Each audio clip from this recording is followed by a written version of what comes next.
Welcome to our podcast. My name is Mushtaq Memon, Professor Emeritus at Washington State University and Vice President of Livestock at We Empower. I'm delighted to introduce my colleague, Noubia Gribi-Hussain, President and CEO of We Empower. Nubia and I have collaborated on numerous international development projects, and today we would like to share highlights from our 2018 visit to Mali. During this visit, we provided training in the dairy value chain, sponsored by the National Center for Artificial Insemination, NCIA. A major outcome was the signing of a memorandum of understanding between We Empower and the Ministry of Agriculture in Mali. Additionally, the NCIA secured a World Bank loan to expand its artificial insemination services. Nubia, could you start by sharing a bit about our networking with other stakeholders during this visit, please?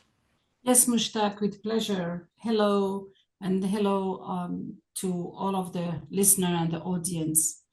In addition to our engagement with NCIA and the Ministries of Agriculture and Livestock, and in fact, I don't know if you recall, we also signed a memorandum of understanding with the Ministry of Livestock.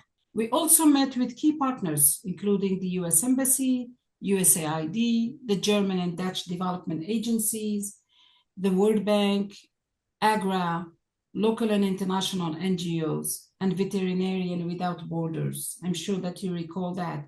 Excellent meetings all along. These strategic discussions opened door for broader collaboration across agriculture, livestock, and food security, with opportunities to strengthen efforts in areas ranging from dairy development and animal health to more integrated approaches that advance national resilience and rural livelihoods in Mali. But I know listeners are eager to hear more about the training itself, Mushtaq. Could you share the highlights, please? Absolutely. The training brought together a diverse group of participants, which included practicing veterinarian, academics, senior field technicians, graduate students, both men and women. We organized a program in three phases. First phase was classroom sessions in the mornings on dairy cattle reproduction, followed by hands-on labs in the afternoons using reproductive tracts from slaughterhouses. This included practicing artificial insemination. Phase two was field visits to local dairy farms where trainees observed herd management, discussed breeding strategies with farmers, and practiced pregnancy diagnosis. And the third phase involved visit to a milk collection center where participants learn about milk quality testing and market linkages. Thank you, Mushtaq. That sounds like a well-rounded program. Could you highlight a few memorable moments for each phase, please? Yes, of course. First, I wanted to thank you, Nubia, for your excellent translation of my lecture from English to French. That was essential. In phase one key message I emphasized was the artificial insemination is a valuable tool for genetic improvement in milk production. In the United States, artificial insemination and genetic technologies led to fewer cows producing more milk after World War II. This is also environmentally beneficial, but I cautioned that artificial insemination alone is not a solution. Good farm management and nutrition are equally critical. A striking moment in the lab was when participants examined reproductive tracts from pregnant cows. One even had a nearly full term calf. The realization that such a valuable animal had been slaughtered simply because the pregnancy was not diagnosed left a deep impression on the attendees.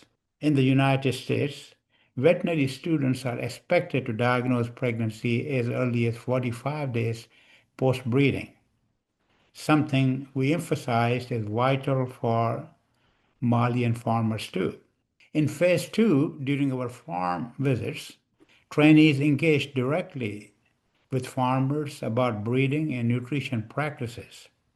One farmer, who also worked as an AI technician, claimed an 80% success rate from a single insemination. However, we learned he was basing this on cows that did not return to estrus without confirming pregnancy. I explained that this concept is called non-return rate. It's not the same as a true pregnancy rate. In the United States, first service conception averages around 60%, but it's always confirmed by pregnancy diagnosis. This clarification was eye-opening for both the farmer and the trainees. In our phase 3, at the Milk Collection Center, trainees observed how the milk quality was tested. The main tool was lactometer, which only measures specific gravity to detect water adulteration. Unlike developed countries, tests of somatic cell counts and antibiotic residues were not performed. This highlighted both the progress made and the gaps that need to addressing in Mali's dairy value chain. Yes, I remember the impact that reproductive tract, demonstration had on everyone. We were all shocked. It was a powerful teaching moment, and I appreciate it. And thank you for the translation, allowed me to learn so much on your area of expertise. So, and the discussion with farmers, Mushtaq, also clearly showed both the opportunities and challenges in expanding artificial insemination services. I remember that clearly. Exactly. Overall, the training created awareness, built local capacity, and sparked important conversations on how artificial insemination and better farm management can strengthen Mali's dairy sector. It also demonstrated the value of grassroots collaboration, bringing together government, international partners, farmers, and trainees to work toward a common goal. Nubia, as I recall, we start by the mango roadside market where Malian ladies were selling mangoes. You spent some time with them. Could you share some details with us? Oh, sure. Oh, sure. My pleasure, Mushtaq, always. I'll be happy to. How about a thorough discussion on this important value chain next time? What do you say? That is fine. I appreciate that very much.